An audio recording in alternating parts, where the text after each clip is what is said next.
Aïe les amis, rebonjour. La vidéo que je faisais, la précédente vidéo, en fait la première, elle s'est, je ne sais pas ce qui s'est passé, donc je la reprends.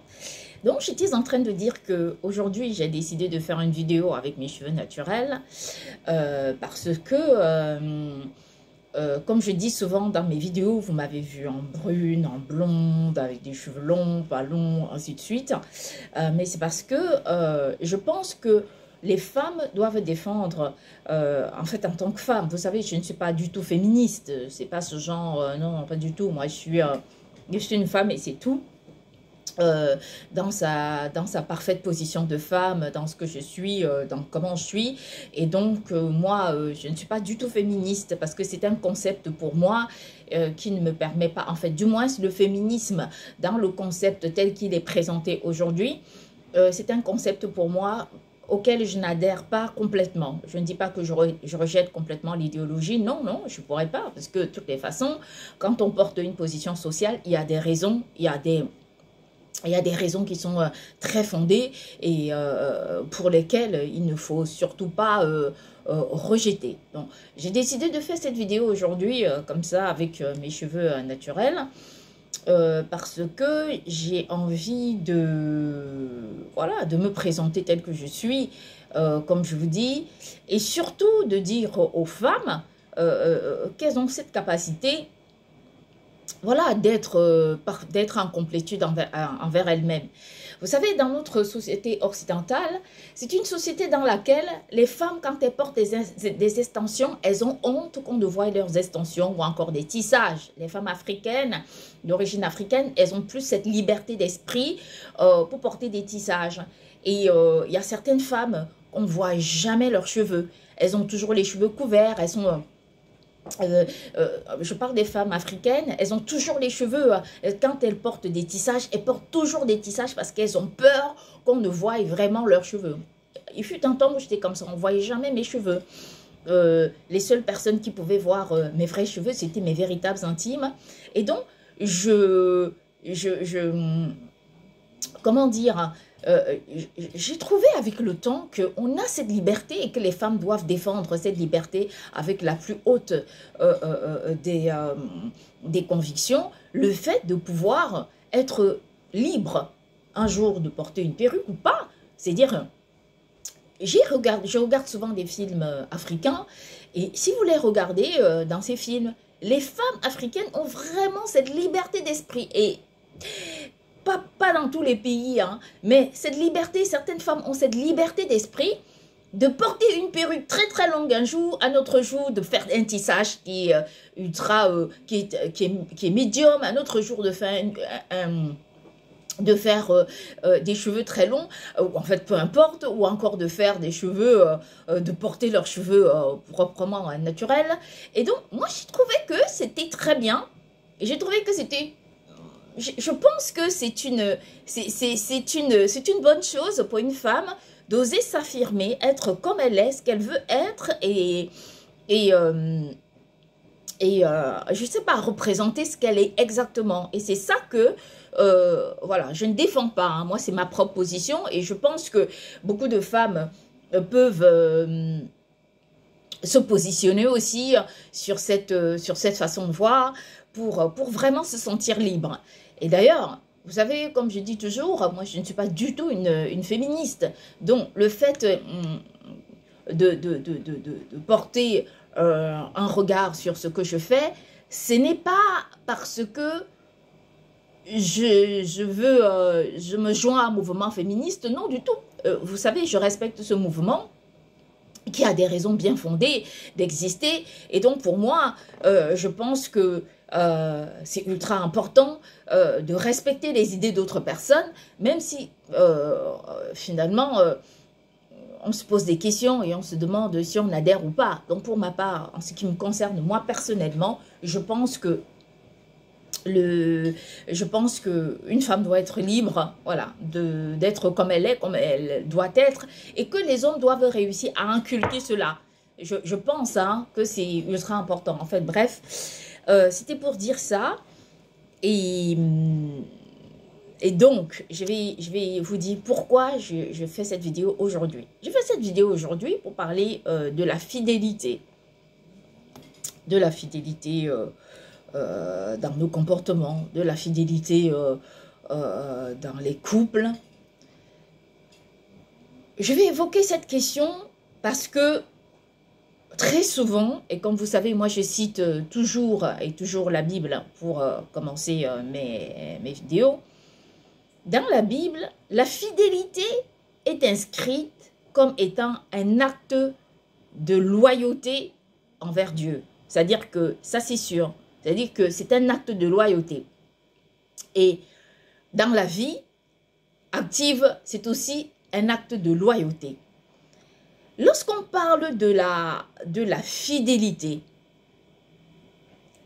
la plupart des gens, je connais notre société actuelle, il y a des gens qui entendent une vidéo pareille, elles zappent la vidéo, elles se disent « Oh là là, ce truc, c'est pas pour moi. » Je sais, je connais, et parce que c'est normal. Dans une société dans laquelle les personnes passent le plus clair de leur temps à se dire que le plus important, c'est de profiter de profiter de la vie au maximum. Moi, je peux comprendre et je n'ai aucun problème avec ça. Je vais parler de la fidélité dans un contexte très global parce qu'aujourd'hui, il faut savoir que plus de la moitié des divorces aujourd'hui sont faits à cause de l'infidélité. Et donc, il est ultra important, quand je dis ultra important, il est ultra important de comprendre comment gérer ce fléau. Il fut un temps où, dans une société normale, l'infidélité était aussi condamnée que le vol. C'est vrai, c'était aussi condamné que le vol. Donc, quand une personne était infidèle un homme était infidèle vis-à-vis de sa femme, ou encore une femme infidèle vis-à-vis de son mari, en effet, l'infidélité était condamnée, même par une peine de prison. D'ailleurs, si dans certaines sociétés, les voleurs n'étaient pas forcément, comment dire, n'étaient pas lapidés, mais ils étaient mis dans des prisons, il faut quand même reconnaître que dans d'autres sociétés, les infidèles, c'était des personnes qui étaient carrément lapidées. Ça c'est très important. Et encore aujourd'hui, je pense qu'il existe des sociétés dans lesquelles on trouve encore ce type de jugement. L'infidélité n'est pas un acte de bravoure du tout.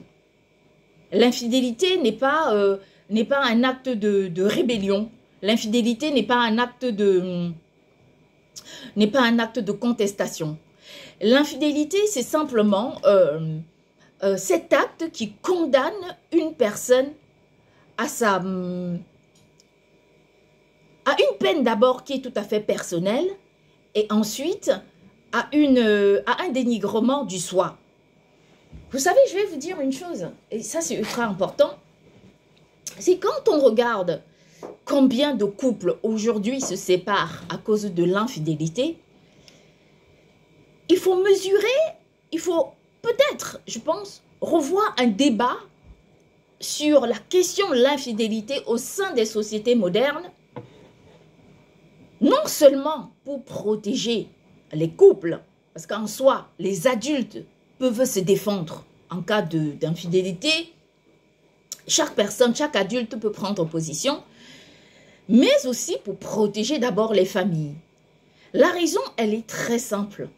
C'est que quand on construit une société dans laquelle aujourd'hui, dans une salle de classe par exemple, presque la moitié des enfants aujourd'hui sont séparés.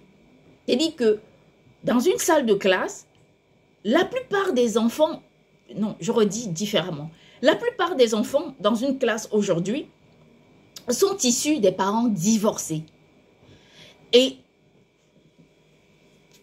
lorsque on pose une réflexion sur la question,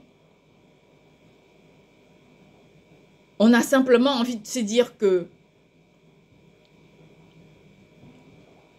si l'infidélité est perçue dans la société comme étant une mode, comme étant une sorte de requête, comme étant une sorte de bravoure, ou encore de masculinité, de testostérone qui en fait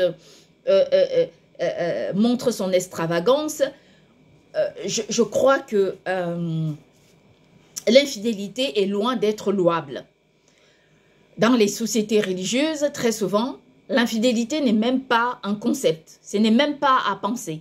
L'infidélité dans les sociétés religieuses ne doivent même pas exister. Ça veut dire que ce qui va aussi conforter une femme dans sa position de religieuse, je parle surtout chez les véritables pratiquants qui sont des catholiques. Quand je dis pratiquants, je parle des pratiquants de la fidélité dans le couple, ce sont des véritables catholiques. Les catholiques, ce sont des personnes qui, dans leur concept même du couple, sont des personnes qui sont très fidèles, qui optent pour la fidélité dans le couple. C'est-à-dire qu'il n'y a pas de démagogie, il n'y a pas de deux-mesures, il n'y a rien de tout ça. En fait, ce sont des personnes qui optent pour la fidélité dans le couple. Et donc, à partir de là, on peut comprendre que ce n'est pas parce que on est comment dire, c'est pas parce qu'on est un homme, une belle femme ou un bel homme que la fidélité dans le couple ne peut pas être un acte qui se développe ou encore qui est perçu comme tel. En fait, je ne sais pas si je me fais comprendre. Là, je pense que l'argument n'est pas le bon. Mais ce que je veux dire, c'est que dans la société, la fidélité n'est pas une question de faiblesse. C'est une question de bon sens qui se situe sur vraiment plusieurs niveaux. Non seulement pour soi, parce que quand on est fidèle, en fait, c'est une façon d'élever notre conscience, c'est une façon de nous élever nous-mêmes et c'est une façon de nous concentrer sur, en fait, ce qui est essentiel dans nos vies.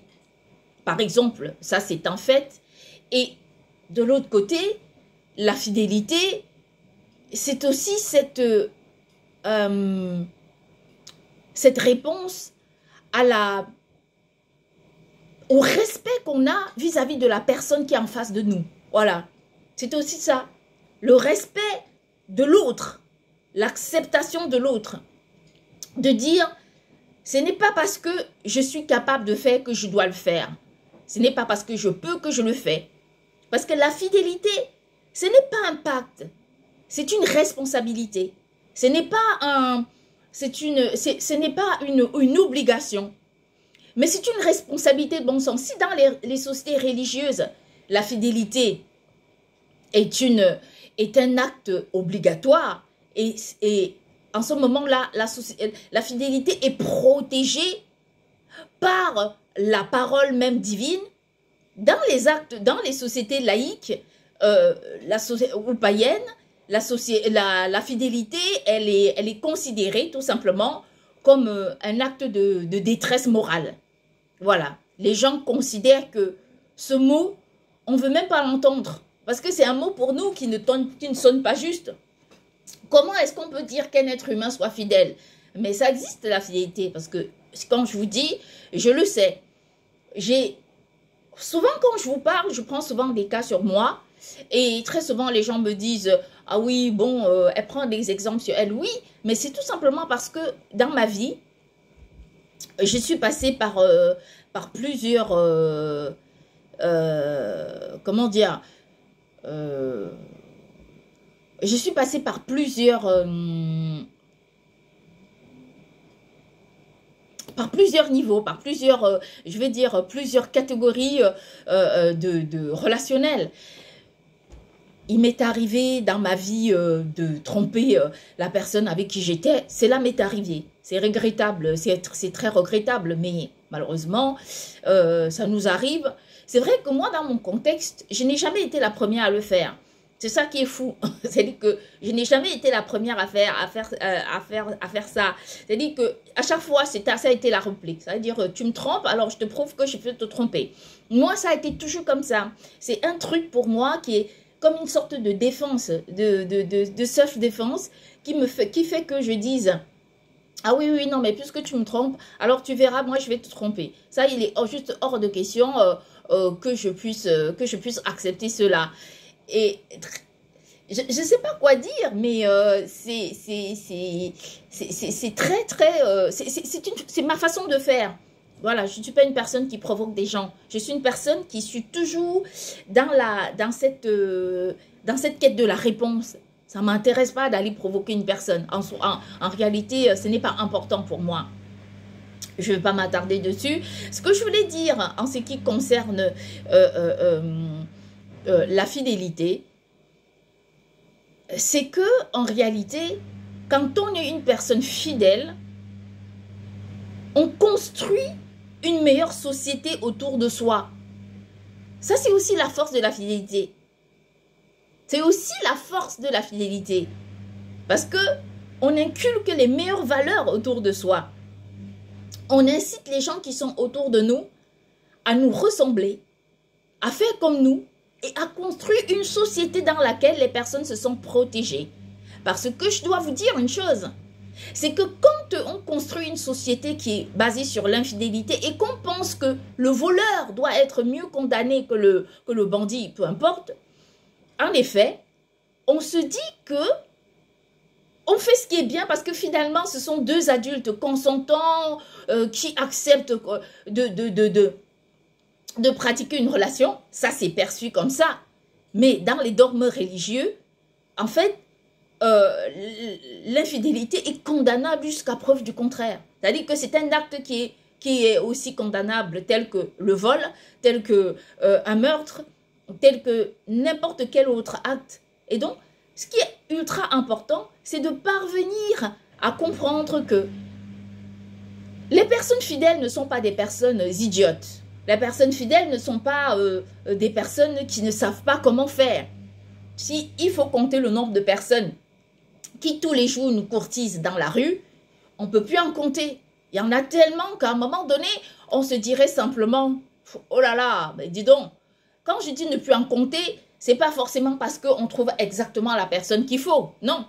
Mais le nombre de personnes qui vont courtiser les gens, les femmes ou des hommes tous les jours, mais il y en a, c'est toute une panoplie. Parfois, on arrive à un moment donné où on se dit, il y en a marre. Et même si parfois, dans le lot de personnes qui nous courtisent, et, on a des personnes qui peuvent en quelque sorte nous intéresser, en fait, c'est une décision personnelle de nous dire que quand on a fait un choix, c'est un choix et non pas une hésitation. Quand on hésite, ça ne sert à rien. Franchement, si un jour vous faites un choix et vous hésitez, ça ne sert à rien. Je vous rassure, vous vous tromperez. Vous vous tromperez encore et encore. Vous ne parviendrez jamais à construire quelque chose de juste. Mais si vous faites un choix pour lequel il vous paraît juste et sur lequel vous avez une forte conviction, sachez-moi que cette conviction-là vous animera. Parce que quoi? Parce qu'au moment où vous faites un choix, c'est le moment de la construction, c'est le moment de la fondation.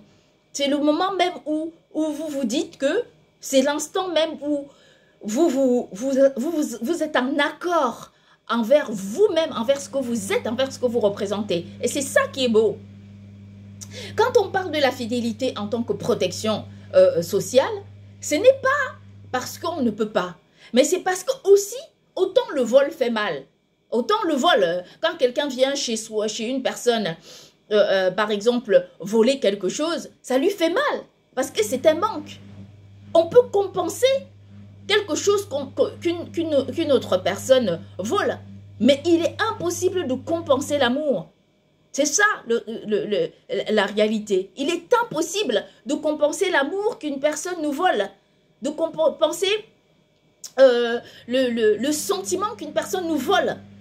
Et c'est pour cette raison que construire la société en tenant compte de la fidélité, c'est aussi un moyen de protéger la société. Par exemple, je ne dis pas que le vol est facile et n'est pas condamnable. Faites attention, c'est pas ce que j'ai dit. Moi, je prends des exemples. Mais ce que je vais dire, c'est que quand on vole, par exemple, une voiture, peu importe à n'importe quel prix à une personne, en effet, vous avez mal, mais vous finissez quand même par accepter la situation. Or, quand on vole une personne, en fait, c'est impossible de compenser. C'est impossible. Quand je dis c'est impossible de compenser. Parce que là, on se remet en question. On se pose des questions. On ne sait pas comment faire. Même si on remplace une personne par une autre, ce ne sera jamais cette personne-là. Ce ne sera jamais elle. Parce que les personnes ne peuvent pas être les mêmes. Les personnes ne peuvent pas être pareilles. Les personnes ne peuvent pas représenter la même chose. Et c'est la raison pour laquelle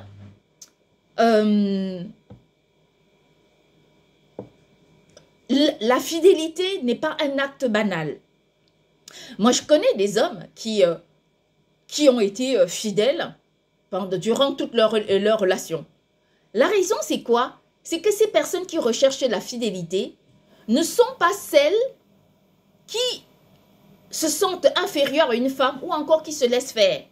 La fidélité, c'est un concept qui doit être compris dans un couple de façon globale. Ça veut dire, je suis d'accord d'être fidèle et toi aussi tu es d'accord d'être fidèle. Tu ne me trompes pas, je ne te trompe pas. Bon, à dire comme ça ressemble à une dualité. Mais un couple, ce n'est pas une dualité. Un couple, c'est une formation d'une équipe. Voilà, pour moi, je pense comme ça. Un couple, c'est une équipe. C'est ton ami, c'est mon ami. Ton ennemi, c'est mon ennemi. Tu aimes une personne, j'aime la personne. Tu détestes la personne, moi aussi, je déteste la personne. Pourquoi? On ne sait pas. Comme ça, ça marche comme ça. Ça fonctionne comme ça parce que ça aussi, c'est une façon d'être fidèle à une autre personne. Est-ce que c'est juste? Je ne dis pas que c'est juste. Ben, il y a un adage qui a bien dit ceci. L'ami de mon ami, c'est mon ami. Et l'ennemi de mon ennemi, c'est mon ennemi. Donc, il faut quand même comprendre que c'est ultra important que cet adage ne l'a pas dit pour rien. Mais il a aussi dit, parce qu'à quelque part, il y a une réalité. Je dis tout simplement, les gens, par exemple, qui détestent nos enfants, ne les envoient pas, qui nous détestent, ne donnent pas, n'offrent pas les meilleures positions à nos enfants. Sincèrement, pour vous dire la vérité. Donc, pourquoi est-ce que je dois être amie avec une personne pourquoi mon enfant doit être ami avec une personne qui me déteste? Voyez-vous, on peut se poser juste la question, parce que les gens qui me détestent répercutent leur haine sur un enfant qui n'a même pas qui n'est même pas responsable de certaines choses. Donc, quand je dis ça, c'est tout simplement une façon d'amener des gens qui peuvent comprendre ce que je dis. Et vous voyez que je le dis avec beaucoup d'hésitation, avec une retenue qui est très importante, parce que je n'ai pas envie que l'on comprenne ce que je dis, que je suis en train de dire comme une sorte de quête, mais comme une position que je défends depuis des années, depuis une dizaine d'années. D'ailleurs, j'ai écrit un livre qui est intitulé De la polygamie à l'infidélité, parce que je suis née dans une famille polygame et j'ai connu l'infidélité. Je connais ce que ça fait. Je connais ce qu'on ressent. Je connais ce qu'on peut vivre quand on aime tellement un papa, mais on doit le partager avec d'autres personnes. Avec le temps, on accepte le concept. Avec le temps, c'est pas qu'on accepte, mais c'est qu'on... En fait, on normalise. On normalise. Mais à quelque part, on aurait aimé être privilégié. Toutefois, il faut aussi reconnaître cette réalité qui nous permet de comprendre que dans les familles qui sont par exemple polygames, il y a un grand désordre. Ce n'est pas social parce que les enfants entre eux arrivent à se construire parce qu'ils comprennent que c'est important de se construire. Ça ne sert à rien de ne pas se construire dans une famille polygamique. Mais ce qui est difficile, ce sont les relations qui, quelquefois, vous remettent en question. C'est-à-dire que vous êtes obligé d'aimer une personne. Je dis ça avec beaucoup de retenue parce que moi, j'ai mes sœurs et mes frères qui sont mes frères dans la polygamie. Et donc, j'ai pas envie qu'ils soient heurtés. Je veux pas qu'ils pensent que je les aime pas. Mais c'est juste une position. Et je crois que eux, ou comme moi, ou encore d'autres enfants issus de la polygamie, ont souvent vécu ça. Et ont compris à quel point c'est difficile de partager des gens qu'on aime. Voilà. Par exemple, mon papa, j'aurais voulu avoir mon papa à moi. Et je n'ai tellement pas compris ce concept de la polygamie, si bien que moi, j'ai compartimenté la chose. C'est-à-dire qu'à un moment donné, j'ai positionné je me suis positionnée de façon à trouver mon compte. J'ai positionné mon père en tant que mon père. J'ai positionné, et donc je l'ai aimé de façon individuelle. J'ai positionné mes frères en tant que mes frères et mes sœurs. Je les ai aimés de façon individuelle. Pour qu'on ne vienne pas m'apprendre comment aimer une personne. Ça, c'est une réalité. C'est une vérité. J'ai dit qu'à un moment donné, je me suis dit, si je réfléchis comme ça, si je mélange tout, je ne m'en sortirai pas. Parce que dans ma tête, je n'arrivais pas à trouver ma place au milieu de tout ça. Et la personne qui savait bien le dire, c'était ma maman. Elle me disait, parfois j'ai l'impression que j'ai fait un enfant qui est une étrangère. Je ne sais pas d'où tu viens, je ne sais pas d'où tu sors, parce que tu n'es pas pareil que d'autres. Et c'était la vérité. Je ne ressemblais pas beaucoup à d'autres personnes, ni ma façon de penser, ni ma façon de voir la vie, ni ma façon de faire. Dans la plupart des milieux où je suis allée, j'ai essayé de trouver ma place. Parce que très souvent, les gens m'ont trouvée comme une personne qui n'était presque pas normale. En fait, qui ne pensait pas comme d'autres. Les gens m'ont trouvée comme une personne... souvent, j'ai eu cette réflexion. Alors, avec le temps, je m'y suis faite parce qu'il faut bien que j'existe. Non, à un moment donné, il faut bien que les choses se passent comme ça. Je ne suis pas surprise de porter ce message. Je ne suis pas surprise pour des choses qui arrivent à ma vie. C'est parce que toute ma vie, j'ai été confrontée à cette réalité selon laquelle à chaque fois que je me suis retrouvée à n'importe quel endroit, peu importe, que cela eût été quand je vivais avec ma grand-mère, elle était dans une misère pas possible, que cela eût été quand j'ai vécu en effet chez un de mes oncles, que cela eût été quand j'ai vécu n'importe où, j'ai toujours, ou encore dans les lieux professionnels, ou encore même dans le contexte familial, je vais dire, toutes les fois, je me suis sentie complètement différente. Voilà, c'est un peu comme ça. Je ne dis pas que les personnes m'ont rejetée dans la société. Je ne dis pas ça. Moi, je suis une personne très aimée par les gens. Les gens m'aiment beaucoup. Les gens qui ont eu affaire à moi sont des personnes qui m'aiment beaucoup. Il y a même des gens dans ce monde qui peuvent jurer par mon nom, tant ces personnes m'aiment. Tant ces personnes sont des personnes qui sont reconnaissantes vis-à-vis de ce que je suis, de comment je suis, de la façon dont j'entretiens mes relations tous les jours. En effet, j'ai toujours été comme ça, moi. Je n'ai jamais attendu, j'ai jamais fait du mal à autrui. Et dans ma vie, j'ai toujours construit ma vie comme ça. Ce que je voulais vous dire, donc, avant d'aborder cette grande parenthèse, c'était pour vous expliquer que dans les familles polygamiques, il y a la culture de la misère. La culture, cette haute culture de la misère qui permet à n'importe quelle personne polygame, ultra riche ou peu importe, ou peu riche, à cultiver l'esprit de la misère. Parce que en réalité, les richesses sont départagées, les pouvoirs sont départagés, les héritages sont départagés. Et lorsqu'on est confronté à la...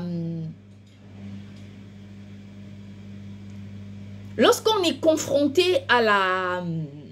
Je dis ça avec beaucoup de tact parce que je sais qu'il y a des polygames qui m'écoutent. à la réalité selon laquelle avoir plusieurs femmes est une chose extraordinaire, c'est très bien. Parce qu'un homme, il a plusieurs femmes qu'il aime. Et au milieu des femmes, il est le coq. Ce concept est beau. Mais c'est le concept de la romance en ce qui concerne la polygamie. C'est juste une romance. Un visage très très dissimulé.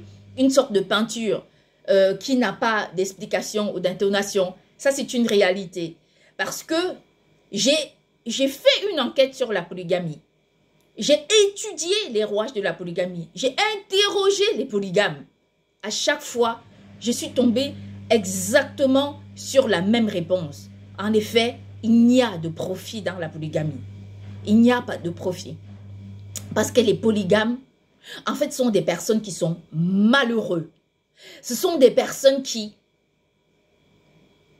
conçoivent leur vie en fonction de la volonté des femmes. Si au début, les polygames épousent les femmes, à force, au fil du temps que les femmes ont les enfants et que les enfants appartiennent aux femmes, l'homme ne trouve plus la place au milieu de toutes ces femmes. Même si tout le monde lui sourit, même s'il arrive à la maison, les enfants accouent, c'est normal. C'est un parent. Et donc, à partir du moment où c'est un parent, ben, les enfants vont venir le voir. Vous voyez ce que je veux dire? Les enfants vont venir vers lui parce que c'est normal, c'est leur père, donc ils ne peuvent pas faire autrement. Et quand je dis ça, ce n'est pas une façon de dévaloriser cette idéologie que d'autres conçoivent, mais c'est une façon de porter un regard beaucoup plus instructif sur la question. Parce que j'ai regardé un homme que j'aime tant dans ma vie, un homme pour moi qui était un aimé des aimés, ça a été mon papa. Vivre la polygamie. Son exemple n'est pas un exemple du tout à prendre. Parce que papa, c'est cet homme qui...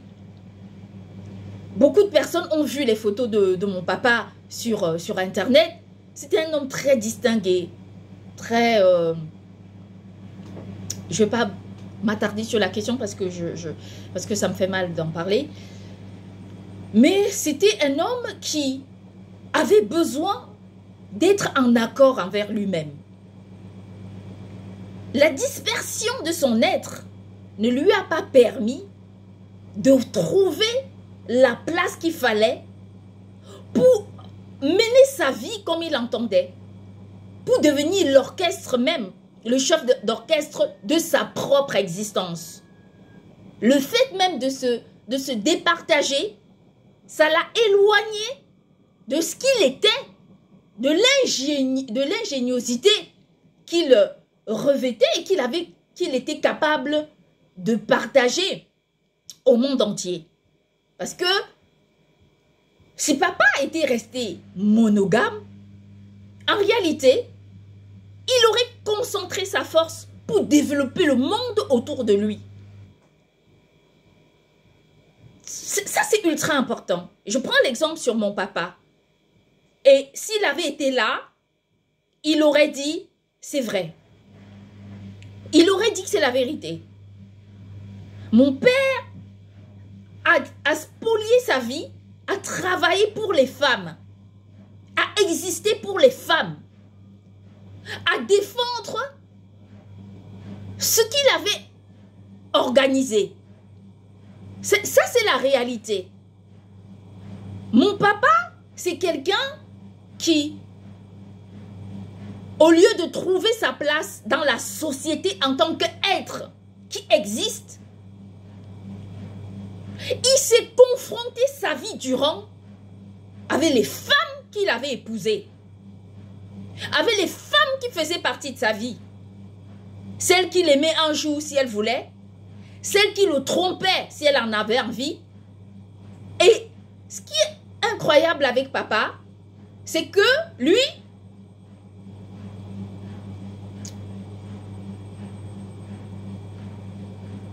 quand il travaillait, il ne pouvait rien construire. En effet, il n'avait pas la capacité de construire quoi que ce soit. Tout l'argent qu'il avait n'était pas destiné pour en profiter. Il devait s'occuper de ses enfants, de ses femmes. Et mon père, lui, n'avait pas simplement une femme ou deux femmes, il a eu plusieurs femmes. Il a passé toute sa vie, je dis bien toute sa vie, à aider d'autres personnes au lieu de s'aider lui-même. Ça, c'est une vérité. C'est une réalité. Et donc, papa, lui, il a, dans la polygamie qui était la sienne, il s'est focalisé sur sa personne parce qu'en réalité, il fallait bien s'y retrouver. Et donc, à un moment donné, il s'est perdu au milieu de tout ça. Il n'existait pas. Donc, la réalité, et ce qui est ultra important, c'est de ne pas entendre ce que je dis lorsque je porte une critique comme étant un rejet de certaines institutions religieuses. Quand je parle, je me base sur la Bible qui est la mienne. Si dans la Bible, les rois de la Bible avaient plusieurs femmes, et ça on peut le dire sans aucune contestation, mais les personnes normales, très souvent, oui, certains avaient plusieurs femmes, mais ce que je veux dire, c'est que cette position n'est pas une recommandation biblique. Il n'y a pas une loi de Dieu qui dit un homme prendra plusieurs femmes. Cette loi n'existe pas. C'est une réalité. Il n'y a pas une loi qui dit cela. Parce que il faut être en accord avec, comment dire, avec l'être humain, avec ce que représente l'être humain. Quand je dis quand on vole un objet, on peut remplacer. Mais quand on vole un être, c'est impossible de remplacer parce qu'on détruit quelque chose qu'on ne peut pas reconstruire. Et c'est là que je porte mon regard sur la polygamie comme étant un fait à remettre en question, un fait de société à remettre en question. Les personnes qui pratiquent souvent la polygamie dans les dogmes religieux sont des personnes qui, en réalité, se disent qu'elles ne sont pas infidèles. Elles disent qu'elles ne sont pas infidèles parce qu'elles peuvent épouser plusieurs femmes et alors dans ce cas, elles doivent vivre avec elles. Mais ça n'a pas de sens parce qu'à quelque part, il y a quand même une forme d'infidélité. Disons les choses avec beaucoup de pertinence. Il y a quand même une forme d'infidélité parce que la chose, elle est simple. Une femme n'aime pas partager son mari. C'est impossible. Elle n'aime pas partager ce qu'elle a. Et un homme n'aime pas partager ce qu'il a. C'est normal. Ça peut se comprendre parce que ça, c'est un comportement qui est purement et simplement humain. Dans les religions, les idées divergent. Les gens, n'importe quelle religion adhère à sa logique, converge avec sa logique. Mais reconnaissons que il y a aussi dans la religion chrétienne où on dit l'homme quittera son père et sa mère et s'attachera à son mari, c'est dit comme ça. Pardon, à sa femme. C'est dit comme ça. Et donc, je vais pour autant dire ceci pour expliquer le fait que dans nos sociétés, le simple fait même de corroborer avec la polygamie comme étant un fait normal, ce n'est pas une façon de construire la société. C'est une façon de construire le prolétariat. De déconstruire même les gens. Parce que quand on voit un homme qui se dit « oui, je me lève le matin, je suis capable de donner de l'argent à manger aux enfants », je vais bien dire oui, mais fais la comparaison avec un homme qui se dit « je me lève le matin et je suis en capacité de payer pour mes enfants tout ce dont ils en ont envie, de les satisfaire, de leur apporter toutes les réponses qu'ils veulent. Je vais leur payer les meilleures écoles, les mettre dans les meilleures institutions, les accompagner, les aider, organiser leur futur, leur laisser un véritable et un très très bel héritage. Ça, c'est une réalité. Voyez-vous, ça, c'est une façon de voir l'être humain. Ça, ce n'est pas une façon de déconstruire la logique humaine, mais c'est une façon de porter un regard juste sur le fait même qu'un être humain doit être valorisé, qu'importe qui il est, comment il est, d'où il vient, ce qu'il est et comment il peut faire. Et ça, c'est ultra important. De parvenir à expliquer aux autres personnes qui nous entourent que ce n'est pas parce que qu'on peut donner à manger à un enfant qu'on a résolu ses problèmes. D'ailleurs, les personnes qui sont les salvatrices de cette contestation sont celles de la contestation, de mon point de vue sur la question de la polygamie, sont celles qui ont vu leurs enfants se propager dans les bateaux, dans les déserts, dans les mers, sur les eaux, ainsi de suite, dans les forêts. Et où est le bénéfice de la polygamie dans ce qu'on dit? Où est le bénéfice? Il n'existe nulle part. Il n'existe nulle part parce que quand on fait des enfants, parce que les testostérones permettent de se valoriser en tant qu'homme, c'est très bien. Mais quand il faut faire des enfants dont on est capable de s'en occuper, de nombreux enfants sont bafoués. De nombreux enfants souffrent dans le monde entier. De nombreux enfants sont rejetés, sont insultés, dénigrés, enfermés chez eux, détestés, déconstruits. Pourquoi? Mais parce que ces enfants-là n'ont pas eu la chance de bénéficier de la protection sociale environnementale pour leur faire grandir. La vidéo que je fais et que j'appelle aux hommes qui pratiquent la polygamie à se centrer sur eux, c'est du fait de leur dire à se centrer sur eux, sur leur famille, c'est du fait d'expliquer que quand on construit un monde juste, on reçoit la justice.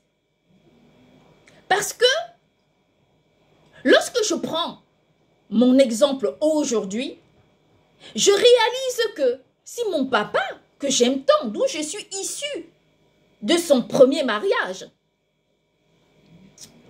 m'avait protégée, c'est que je n'en suis pas ici aujourd'hui. C'est que je ne suis pas enfermée dans cette maison. C'est que ma vie, je ne vis pas une vie restreinte. C'est que je fais quelque chose de ma vie autre que c'est que je fais ce travail, mais de façon différente. C'est que j'organise ma vie différemment. Est-ce que pour autant je n'existe pas? Bien sûr que j'existe. On voit les gens qui violent leurs enfants et disent, eh ben oui, bien sûr, on les viole, mais ils grandissent quand même. Oui, mais avec quelle douleur? Avec quelle blessure? Vous voyez ce que je vais dire? C'est-à-dire que ce n'est pas le fait qu'on ne grandisse pas. On grandit, mais en étant, avec quel esprit? Avec quel esprit on grandit? Ça aussi, c'est toute la question. C'est-à-dire que c'est là où on réussit à se poser la question, à se dire, où est la logique là-dedans? Et je vais jusqu'à interpeller très souvent les gens qui m'écoutent, qui disent, oui, mais bon, on a la capacité d'être riche. Moi, je leur dis, oui, c'est très bien, vous avez la capacité d'être riche. Prenons le cas de Kodak. Je parle souvent de Kodak parce que c'est une situation qui souvent me révolte. Non pas parce que j'ai un problème avec Kodak, mais parce que il faut parvenir à comprendre que c'est important de suivre les avancées de la société. Moi, je connais des gens qui se sont centrés sur elles. On leur a dit, faisons ceci. Elles ont dit non, on va faire cela. Faisons ceci, on va dire on va faire cela. Regardez, par exemple, lorsque dans une société, il y a des faits nouveaux qui arrivent, il faut être à l'écoute. Il faut comprendre. Il faut essayer de se donner les moyens et la possibilité de les comprendre et de suivre une ligne qui est capable d'organiser nos vies de la façon la plus équitable possible. Parce que quand on parle de l'humanisme, en fait, il n'est pas fait simplement pour des personnes qui peuvent aimer d'autres. Mais l'humanisme construit un monde de façon à apporter une équité dans chaque conscience, même les plus rebelles, même les plus révoltés. Et donc, quand je dis ça, ce n'est pas une forme de dénigrement d'autrui, mais c'est une façon d'interpeller la conscience collective à comprendre que ce n'est pas parce qu'un acte peut être fait qui doit être accepté. Tout existe, mais ce n'est pas pour autant que tout est utilisable ou utilisé. Notre monde d'aujourd'hui ne regarde pas la réalité. Quand je parle de la polygamie, des gens vont isoler la situation. Je parie que la plupart des gens qui vont m'écouter et qui ne sont pas dans la polygamie vont entendre ça comme n'étant pas leur problème. Or, c'est le problème de la société. Or, c'est un fait social. Parce que si vous êtes interpellé par la question de l'autre, vous allez être en capacité de rencontrer par exemple une personne qui un jour vous dit « Ah oui, ma femme me dérange, j'ai envie de prendre une deuxième femme » et de dire « Non, tu ne prends pas de deuxième femme. Trouve une solution avec ta femme. Si tu l'as épousée, c'est qu'il y a une raison. Trouve une solution avec ta femme. Si tu as une femme, reste avec elle. Ne cherche pas une autre. Essaye de trouver une solution jusqu'à ne pas pouvoir. Essaye de faire ce qu'il faut jusqu'à ne pas y parvenir. » Et donc, je vous ai souvent parlé de ma vie privée. Et je vous ai souvent dit tout ce que j'ai fait pour pouvoir sauver mon couple, ma relation. Et je ne suis pas parvenue. Mais ce que je vais vous dire, c'est que il faut être en capacité de se donner les moyens de refuser de sombrer dans la fatalité. Vous savez, je fais cette vidéo particulièrement aujourd'hui parce que c'est un jour marquant de ma vie, pas positivement, hein, négativement, parce que certaines dates vous rappellent la détresse que vous vivez. Je ne vais pas me positionner dessus, mais ce que j'ai envie de dire,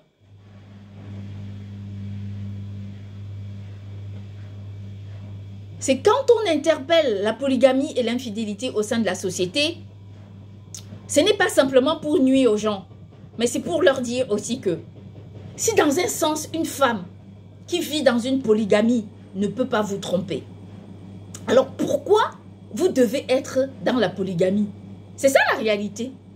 Si une femme se dit, moi je suis une femme, je suis dévouée, et vous vous confortez en tant qu'être humain dans un monde dans lequel on sait que la femme a été faite à partir de l'homme, et si la femme, je vais dire, si la femme ne peut pas vous tromper, mais de quel droit est-ce que vous pensez que vous devriez tromper la femme, en plus la tromper devant elle, avec une autre femme qui est considérée comme étant sa coépouse? Ça veut dire que le soir, un homme sort de sa chambre et il part dans la chambre d'une autre femme pour, je sais pas, pour asseoir pour exercer son devoir conjugal. À partir de quel moment? Il y a de nombreuses personnes dans ce monde qui ne sont jamais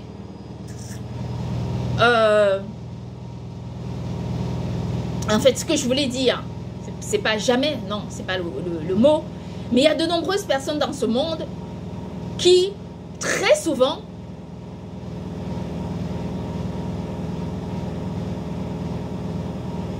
nous dirigent vers la classe de l'échec.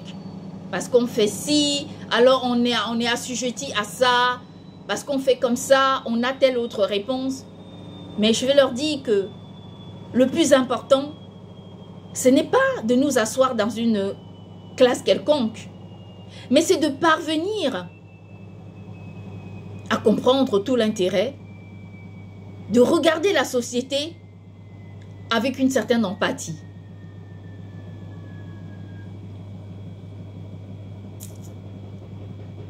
Comment dire?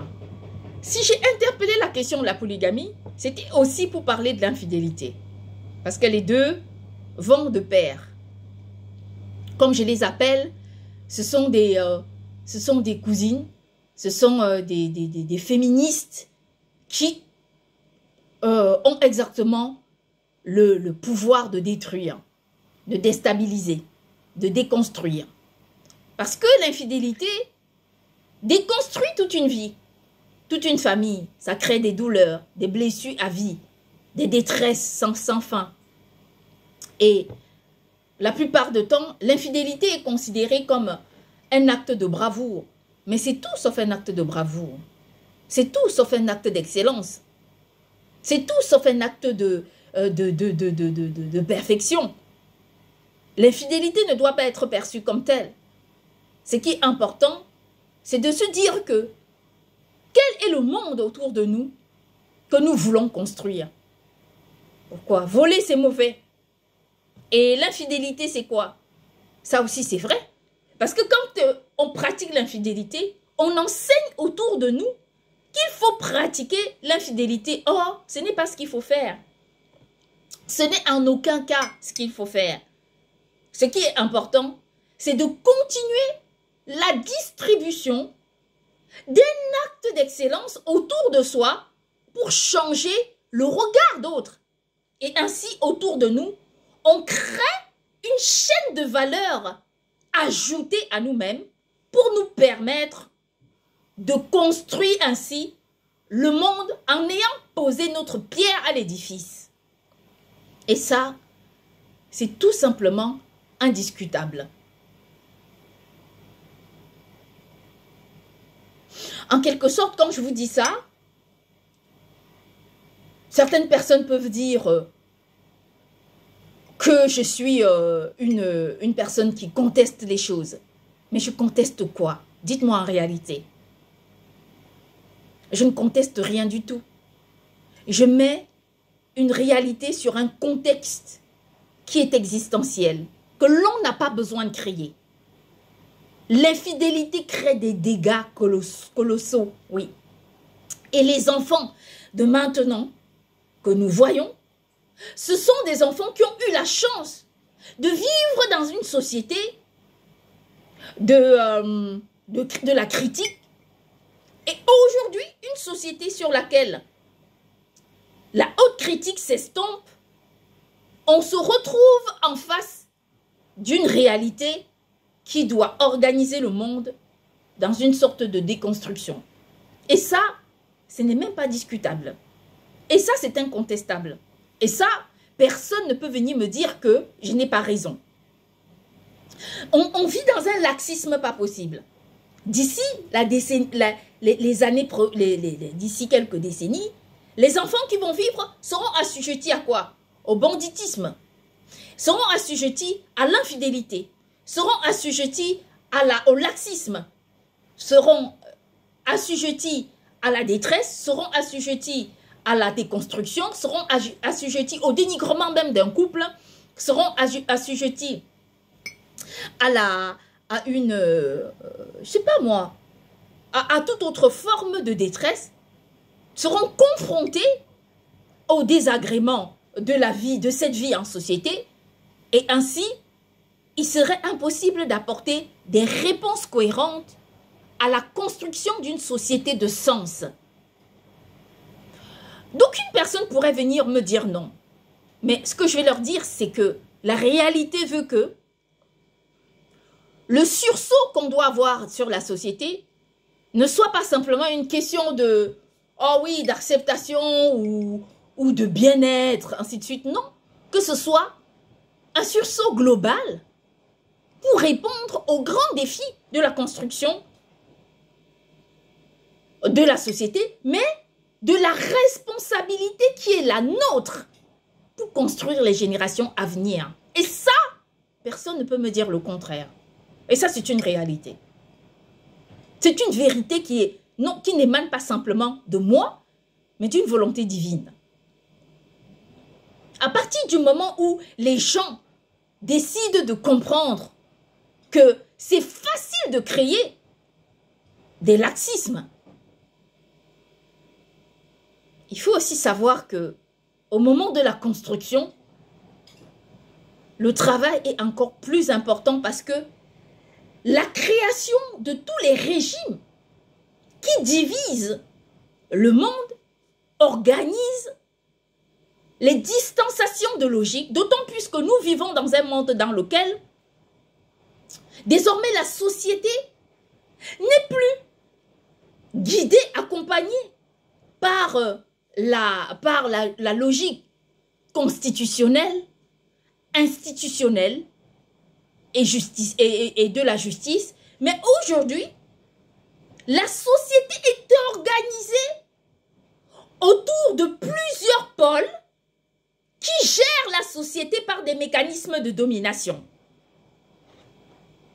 Quand j'ai interpellé le monde entier à construire une véritable pyramide de sens pour organiser la société telle que nous connaissons le modèle divin qui a organisé la société de cette façon, on m'a dit que c'était faux. On m'a dit qu'il y a la possibilité d'organiser plusieurs pôles et de construire un sommet. Mais moi, je leur ai dit que ce n'était pas possible. Parce que la raison, elle est simple. C'est qu'à un moment donné, il faut être confronté à cette réalité qui nous oblige à regarder les choses en face. Il est impossible de construire la société avec plusieurs pôles de domination et finalement de se dire « Ah oui, on a réussi ». C'est impossible de réussir. C'est impossible. Parce que aujourd'hui, les personnes me disent que la distanciation qui est créée entre les gens doit permettre de mieux régner sur la société. Mais moi, je leur dis, il faut regarder la société avec une logique beaucoup plus cohérente, beaucoup plus juste. Parce que la raison, elle est très simple. C'est que de nos jours, il faut être en capacité de comprendre que toutes ces autres pôles ont créé une dispersion il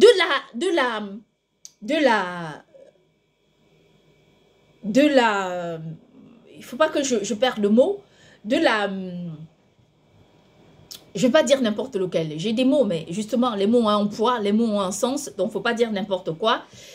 Ça a créé une sorte de dispersion de pouvoir au sein des personnes même qui doivent comprendre tout l'intérêt de coordonner, de diriger, d'accompagner le monde. Le monde est dispersé aujourd'hui à cause de toute cette métamorphose, de toute cette acceptation des colorations, des numérotations, des codifications que vous mettez au cœur de la société. Lorsque on parle des actes de dégradation qui organisent la société actuelle, l'on nous fait croire que nous cultivons le sentiment de la peur. Or, le droit est une forme d'accompagnement qui permet à n'importe quel être humain de trouver une réponse à ces questions. Et lorsque je parle du droit, on parle d'un droit qui est collectif. Tout simplement ça. On ne parle pas d'un droit qui est créé par d'autres organismes qui créent leurs propres lois au sein de la société. Regardez, il y a de nombreuses personnes, quand on les écoute aujourd'hui, déjà quand on regarde Africa News, on les voit à certains moments indexer certains numéros, j'ai appris à les déchiffrer, comme étant des sites de terrorisme. Moi, je leur dis, c'est facile d'indexer les gens. C'est facile de condamner des gens. C'est facile de condamner les personnes qui n'ont rien fait. Parlons-en. Prenons le cas aujourd'hui sur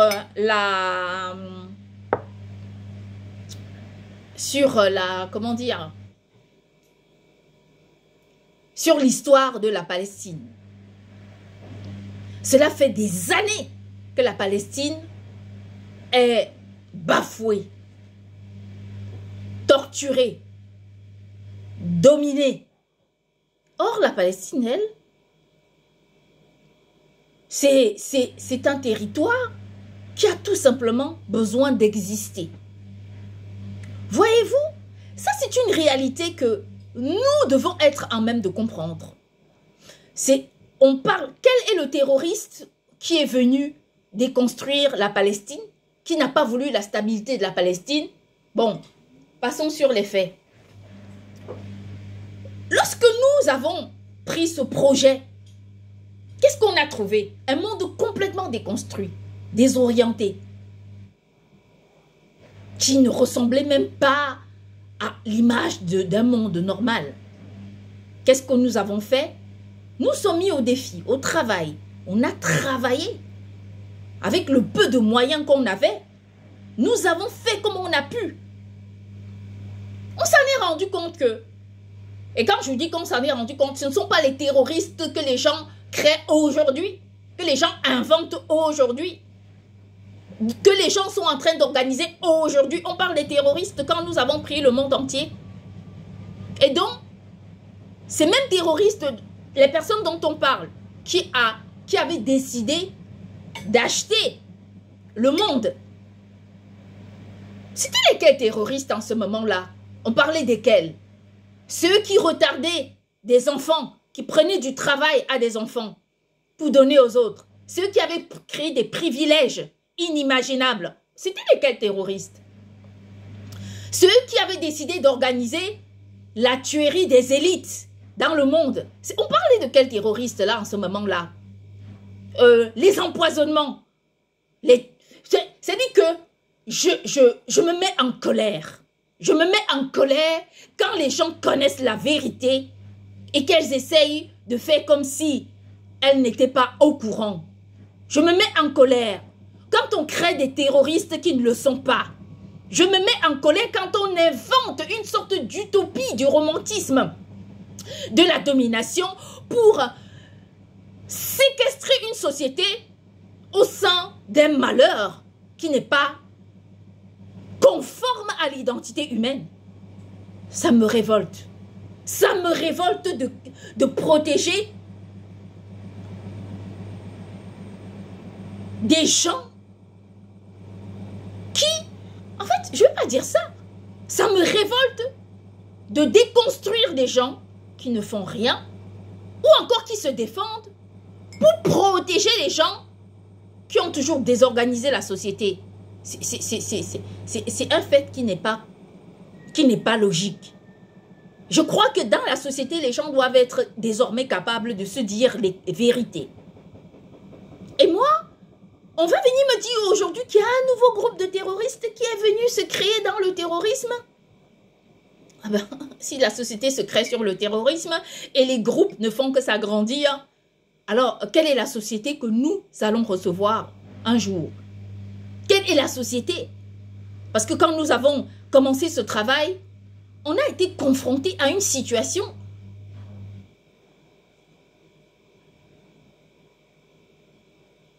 qu'on ne pouvait même pas essayer de comprendre. Et là, on va venir me dire qu'après des années de souffrance, après des années de malheur, j'ai vu des choses dont je ne pouvais pas voir. J'ai été dominée, séquestrée et torturée par des gens, empoisonnée. On va venir me dire aujourd'hui qu'il y a un groupe de terroristes qui se sont inventés, qui se sont créés dans la société Posons-nous une autre question tout simplement. D'où vient ce mot? D'où vient ce mot terroriste? Il sort d'où? Il sort d'où ce mot? Vous savez, je vais vous dire une chose. L'on me détruira souvent, c'est vrai. Mais on ne me détruira jamais pour les convictions pour lesquelles moi, j'ai la foi et la ferme conviction.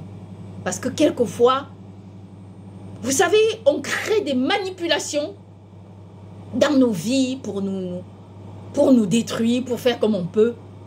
Mais moi, j'ai confiance en Dieu. Et ça, il y a une chose qui est certaine, c'est celle-là. C'est que pour ma part, je n'ai aucune envie de me joindre du côté même du terrorisme. Je sais où il est, le terrorisme. Et c'est pour cette raison que moi, ma position, c'est une position qui est sûre et certaine. Parce que je veux, moi, que pendant qu'il y a des gens qui se tuent à gagner leur vie, qui travaillent tous les jours, qu'on vienne les dominer. Dominer par un mécanisme financier. Dominer par un mécanisme économique. Les dominer par des rouages même immobiliers. Et qu'est-ce qu'on veut venir me dire aujourd'hui? Que oui, puisque c'est comme ça, alors toi, tu es obligé d'accepter des choses qui ne sont pas tolérables. Mais moi, je vais leur dire non, je ne suis pas de ce côté-là. Moi, je suis du côté du bien. Je suis du côté de ceux qui font bien, de ceux qui cherchent à bien faire, à construire la société dans la justesse, et non pas à déconstruire la société comme ce qu'on a trouvé en arrivant sur le plateau même de la vie. Donc, je dis non à ces gens. Et je vais leur dire que je suis du côté de ceux qui ont un souci pour cette société. Si ces personnes pensent que, moi, je vais obligatoirement adhérer à une logique selon laquelle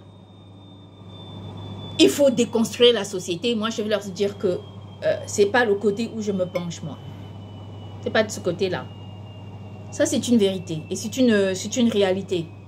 Donc, je peux passer le temps à faire des vidéos, à ne pas me faire comprendre, mais quand la société tout entière aurait compris que le plus important, c'est d'apporter une force au sommet pour construire une société, on comprendra que lorsque la force est distribuée de façon équitable, en effet, on parvient à récupérer une société, à construire une société de la main de la désorganisation. Parce que ça, c'est ultra important. On me dit que je serai jeté à la rue, on me dit que je serai ceci ou cela. Mais moi, je vais leur dire que ce que vous projetez contre moi puisse tout d'abord se répercuter contre vous. Parce que le plus important, ce n'est pas de me dire que j'ai raison ou que je n'ai pas raison, mais c'est aussi de mesurer vos fautes en face, vos erreurs, pour construire la société telle qu'elle se doit. Parfois, je me trompe dans les numéros. Tellement je me trompe dans les numéros que je ne sais même plus lequel est assujetti à qui. Parce que je suis perdue au milieu de tout ça. Mais l'on doit être en mesure de nous dire la vérité. Parce que c'est quoi qu'on me demande aujourd'hui? On me demande quoi? De suivre l'adversité, de suivre, de ne pas en parler. Quand on pense que tous les jours, on invite les gens à rechercher la réalité, la justice dans la société, on nous fait comprendre qu'en effet, on se trompe sur toute la ligne. Mais non, on ne se trompe pas. Parce que la réalité, c'est celle-là. Ce n'est pas parce que on peut faire quelque chose qu'on le fait. Et je passerai encore mon temps à le dire. D'où j'invite encore à revoir nos positions globales dans la société.